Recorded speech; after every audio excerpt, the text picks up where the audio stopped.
एक अदबी महफिल थी, तो मैं अशफाक साहब के साथ ऐसे गुफ्तगू कर रहा था। उसके बाद मैंने बानो आपा को देखा, मैं उनके पास चला गया।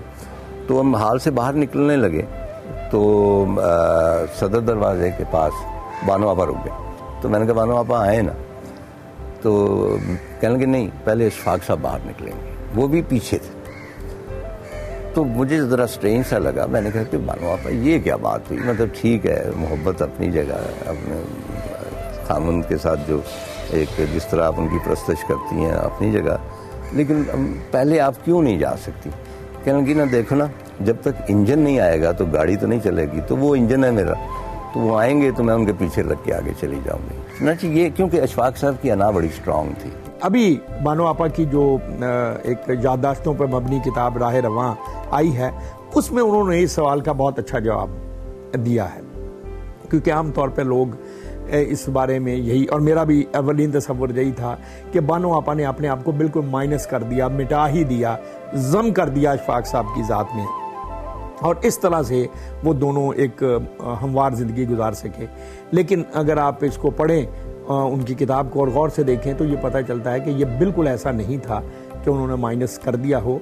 एक ख़ास तरह की एडजस्टेबिलिटी जो है वो उन्होंने डेवलप की।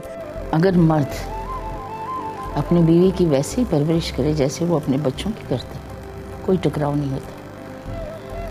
अगर बीवी अपने शौहर की, अपने बच्चों की वैसी परवरिश करे जैसे उसका शौहर उसकी परवरिश करता, कोई टकराव नहीं होता। टकराव उस वक्त पैदा होता है जब दोनों अपनी अपनी सेल्फिशनेस से चलते हैं, कंपटीशन से चलते हैं, फिर बड़े टकराव पैदा हो जाते हैं। अशफाक साहब का और बानो आपा का ताल्लुक ऐसा था कि वो समझ लें कि दुनिया में एक आइडियल कपल था और दोनों एक दूसरे को कम्प्लीमेंट करते थे।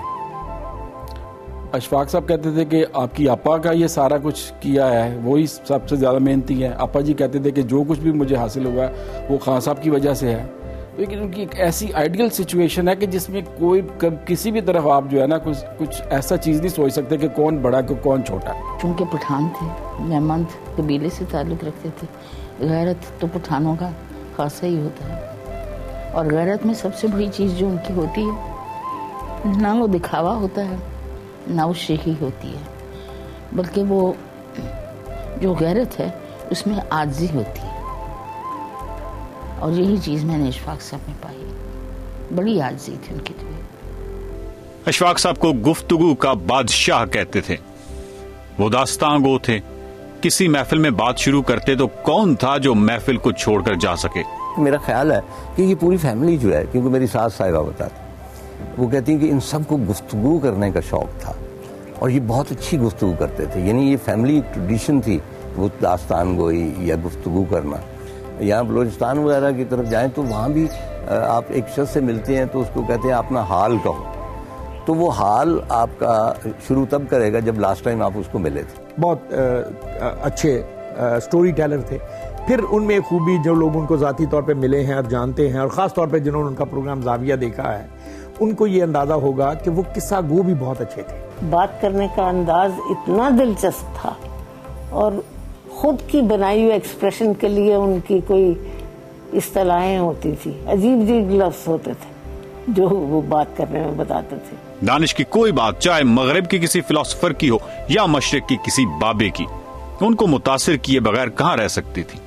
कभी कभार अशफाक साहब आएंगे, कहेंगे कि भाई वो कामोगी के करीब वो धान लगा रहे थे, और कभी आपने किसी खातून को धान लगाते देखा है, दाब लगाते हुए? हमने कहा जी नहीं।